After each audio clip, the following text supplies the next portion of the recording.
Hi everyone. ನಾನು last ವಿಡಿಯೋನಲ್ಲಿ sketch ಬುಕ್ಕಲ್ಲಿ ಗ್ರಿಡ್ ಹೇಗೆ ಮಾಡೋದು ಅಂತ ತೋರಿಸ್ಕೊಟ್ಟಿದ್ದೆ. ಇವಾಗ ನಾವು ರೆಫರೆನ್ಸ್ ತೊಗೊಂಡಿರ್ತೇವಲ್ಲ ಒಂದು ಪಿಕ್ಚರ್ನ, ಅದನ್ನು ಅದರದ್ದು ಔಟ್ಲೈನ್ ಹೆಂಗೆ ಮಾಡೋದು ಗ್ರಿಡ್ಡಲ್ಲಿ ಅಂತ ಹೇಳ್ಕೊಡ್ತಾ ಇದ್ದೀನಿ. ಸೊ ನಾನು ಪ್ಲೇಸ್ಟೋರಿಗೆ ಹೋಗಿ ಗ್ರಿಡ್ ಆರ್ಟಿಸ್ಟ್ ಅಂತ ಆ್ಯಪ್ನ ಸರ್ಚ್ ಮಾಡ್ತೀನಿ. ಅದನ್ನು ಡೌನ್ಲೋಡ್ ಮಾಡ್ಕೊಂಡಿದ್ದೀನಿ ನಾನು ಆಲ್ರೆಡಿ. ಇವಾಗ ರೆಫರೆನ್ಸ್ ಪಿಕ್ಚರಿಗೋಸ್ಕರ ನಾನು ಪಿಂಟ್ರೆಸ್ಟ್ ಅಂತ ಒಂದು ಆ್ಯಪಲ್ಲಿ ಸರ್ಚ್ ಮಾಡ್ತಾಯಿದ್ದೀನಿ. ನನಗೆ ಇವಾಗ ಸಿಂಚಾನ್ ಡ್ರಾ ಮಾಡೋಣ ಅನಿಸ್ತು. ಸೊ ಸಿಂಚಾನ್ ಅಂತ ಹುಡ್ಕಕ್ಕೆ ಸ್ಟಾರ್ಟ್ ಮಾಡಿದೆ.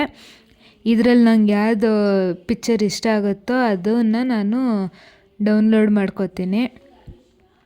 ಅದನ್ನು ಹೇಗೆ ಮಾಡೋದು ಅಂದರೆ, ಇವಾಗ ಇಲ್ಲಿ ಸ್ಕ್ರೋಲ್ ಮಾಡಿ ನಿಮ್ಗೆ ಯಾವ್ದು ಇಷ್ಟ ಆಗುತ್ತೋ ಅದನ್ನು ನೀವು ಸೆಲೆಕ್ಟ್ ಮಾಡಿದಾಗ ಆ ಒಂದು ಪಿಕ್ಚರಲ್ಲಿ ಆ 3 ಡಾಟ್ಸ್ ತೋರಿಸುತ್ತಲ್ಲ, ಆ 3 ಡಾಟ್ಸ್ನ ಕ್ಲಿಕ್ ಮಾಡಿದ್ರೆ ಅಲ್ಲಿ ಡೌನ್ಲೋಡ್ ಅಂತ ಬರುತ್ತೆ. ಇವಾಗ ಆ ಇಮೇಜ್ ಡೌನ್ಲೋಡ್ ಆಗಿರುತ್ತೆ ನಿಮ್ಮದು ಗ್ಯಾಲ್ರಿನಲ್ಲಿ.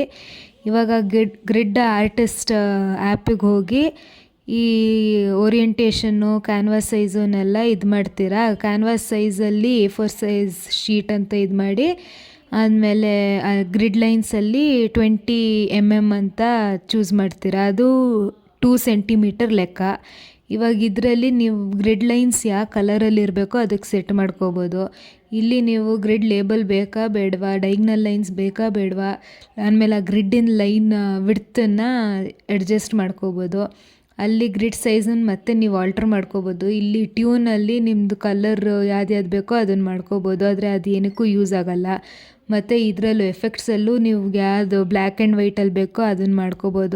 ಆ ಎಫೆಕ್ಟ್ಸ್ ಕೂಡ ಯೂಸ್ ಆಗೋಲ್ಲ. ಹೀಗೆ ನೋಡಿಕೊಂಡು ನಾವು ನಮ್ಮ ಸ್ಕೆಚ್ ಬುಕ್ಕಲ್ಲಿ ಔಟ್ಲೈನ್ ಮಾಡ್ಕೋಬೋದು. ಒಂದು ಬಾಕ್ಸಲ್ಲೂ ಹೇಗೆ ಬರುತ್ತೆ ಅಂತ ನೋಡಿ ಅದನ್ನು ಡ್ರಾ ಮಾಡ್ತಾ ಹೋಗಬೇಕು.